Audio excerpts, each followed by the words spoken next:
I'm joined now by Sophie Elsworth, News Corp Australia's Europe correspondent. Sophie, very good morning to you. Let's play a little clip from for those people who haven't heard it yet, because if you just joined us, you might not have heard it. This is Keir Starmer talking at the White House. I have to say, ahead of time, and people have asked me to give a warning, if you are driving a car, be careful not to nod off. Have a listen. Can I start where Emmanuel started, which is we all want peace. The war in Ukraine has had a huge impact, particularly on the Ukrainians who've borne the brunt of it, but it's also had an impact on Europe and on the United Kingdom. There's not a family or community that hasn't been affected. And when we talk about security, we're talking about the security not just of Ukraine, we're talking about the security of Europe and the United Kingdom as well, which is why this is such an important issue. I think this is such an important meeting. As a group, I think we've had a discussion on the phone a number of times, Mr. President, but be able now to be around the table to take it forward. And I really feel that we can, I think, with the right approach this afternoon, make real progress, particularly on the security guarantees, and your indication of security guarantees of some sort of Article 5 style guarantees fits with what we've been doing with the Coalition of the Willing, which we started some months ago, bringing countries together and showing that we were prepared to step up to the plate when it came to security. I mean, Sophie, morning. You've done probably more of these international summits than I have. I mean, he's got this ability to speak without saying anything. He's not really saying anything at all. It's like, this is a very important meeting. You know, obviously we'll be trying to reach an agreement. You know, it's all kind of perfunctory nonsense, isn't it? I mean, Georgia Maloney starts playing with her hair, you know you've lost the room, don't you? Well, I heard you speaking earlier this morning, Mark, saying the thing that the Brits have is their charm, and they're pretty funny people. Yeah. And I don't Most of us are. He's not one of them. And I don't think he isn't charismatic. No. And I think that's something that he's really lacking. Now, obviously, this was a very serious meeting. It's not time to pull out comedy, but he doesn't sort of work the room and use charm to win over these leaders. Look, we know he dumped his holiday. Apparently, he was in Scotland. He's rushed to this meeting. But as you say, Mike, there's a lot of words there, but what does it all mean? There's no substance, really, is there? There's no substance. It's a kind of...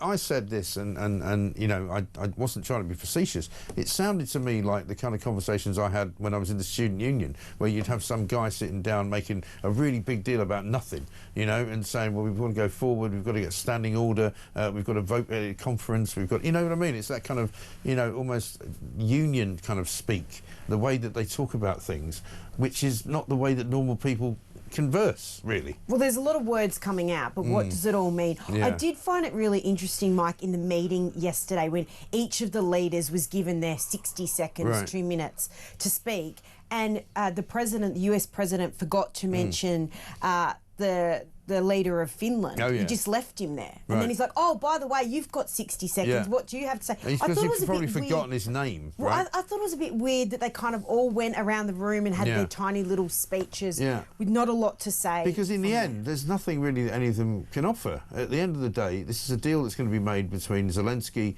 and Donald Trump and Vladimir Putin. Those are the three people that count. The rest of them don't really matter. And the new buzzwords, Mike, trilat, bilat, they're throwing those round.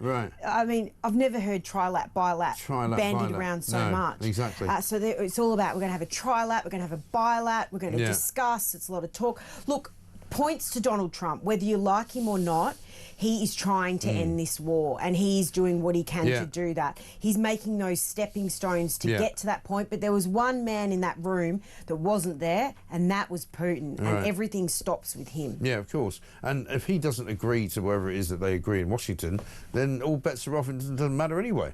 That's right. You know? So they're going to have a bilat, they're going to have a trilat, and who knows what will come from that. But I did think it was productive to have them all in the one room, but then... You know, you're right. Do they all fly around the world? A lot of them are all pro-green. They're all flying around the world. They're flying their own planes. We have to do Zoom calls. A lot of us are sitting on Zoom calls now.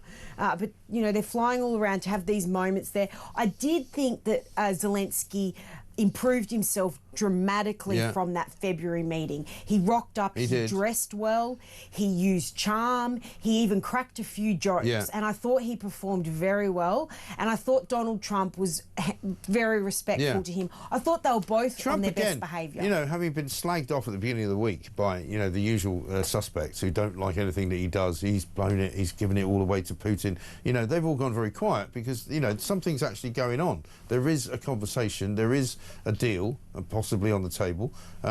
Whether or not it involves the ending of Zelensky's career. I spoke to a Ukrainian MP earlier on who said if he does any kind of deal which involves giving away land, he's out. It's political suicide. If he does any kind of deal that doesn't involve us being able to question and possibly prosecute the Russians for war crimes, he's out. So, you know, it's a hard road to hoe, this, for him. Well, that's what Trump has said, hasn't he? This is a very difficult war to end. And he's not really pushing the ceasefire line, even though some of the other world leaders are saying we must have a ceasefire. But I did think that it was a constructive meeting between Zelensky and Trump. And look, they love the theatre of it. Trump absolutely loved it when the media are just screaming at him. It's weird, though, because he did go on Truth Social in the lead up to the meeting, bagging the media, saying how disgraceful the media is. But then later on in the evening, he said, oh, the media has actually been quite good in this case. So he just toys with them, though, doesn't he? That's what he does. He loves toying with them. He loves it. Because he knows that they have to get a story, they have to turn up, they can't blank him, they can't boycott the White House. They'll always be there. But I do think, Mike, it's interesting, referring back to what you were talking about earlier this morning, is are British people, are people around the world sitting around their coffee tables, sitting at dinner with their family, talking about Ukraine? No. There's a lot of serious issues here in the UK alone. Totally. And Keir Starmer doesn't seem to be addressing them. And the big one, as you have very much prosecuted, is migration. Where is he doing trilats, bilats, having all these meetings about the issues here at home? Exactly right. And even when he's had meetings with the European leaders in the past, it hasn't really ever been about immigration. It's been about food standards, it's been about, you know, energy, it's been about green policy. Hasn't really been about stopping the boats or what are we going to do about all these people we've now got running rampant around the country. Let's have a quick look at what Zelensky actually said when he was agreeing to this trilat meeting. We show that we are strong people, and we supported the idea of the United States, of personally of President Trump, to stop this war, to make a diplomatic way of finishing this war, and we are ready for trilateral, as President said. This is a good signal about trilateral. I think this is very good. Look, we just spoke to, I was just telling the President, I just spoke to President Putin indirectly, and we're going to have a phone call right after these meetings today. And we may or may not have a trilat. If we don't have a trilat, then the fighting continues. It sounds like some kind of, I don't know, no, I'm not going to say it, a trilat. It sounds like some kind of operation, doesn't it? Procedure that you might be going to the doctor for. Go for a trilat. They're obsessed with trilats and bilats. But look, if this meeting comes off with Putin and Zelensky, they're talking about that it may even happen in Rome or Geneva. In the next couple of weeks, maybe. Next couple of weeks. I mean, that is the meeting that we really do care about, to get those two leaders across the coffee table talking together. If Trump can pull that off, then I think he's well on his way. But at the moment, he's laying the foundations, it appears, Mike, but he's just not quite there. But he's definitely doing, you have to give him points. He's trying to end this. Absolutely right. But of course, the funny thing is as well, is that Keir Starmer, when he made that really dull little speech, said, you know, there's not a family that hasn't been affected by this. You know, and that's the other question a lot of people will be asking. Oh, okay, so if the reason why my energy costs are so high is Ukraine, if the reason why, you know, the loaf of bread I'm buying is because Ukraine, if they solve the war, does that mean the prices are going to come down? Because they aren't, are they? Well, they often do blame when there's an issue. I know when I was living in Australia, it was the same thing. Whenever there was an issue, the government goes, oh, that's because of the war in Ukraine. It was a bit of an excuse. Everything's the war in Ukraine. You're right. If this ends, are milk prices, are coffee prices, are petrol prices, are they going to come down as a result of this war ending? Goodness hopes that they do, and let's all hope that the war does end, but there is still quite a way to go. Yeah, absolutely right. Sophie, good to see you. Thank you very much indeed. Sophie Elsworth there, News Corp Australia's Europe correspondent.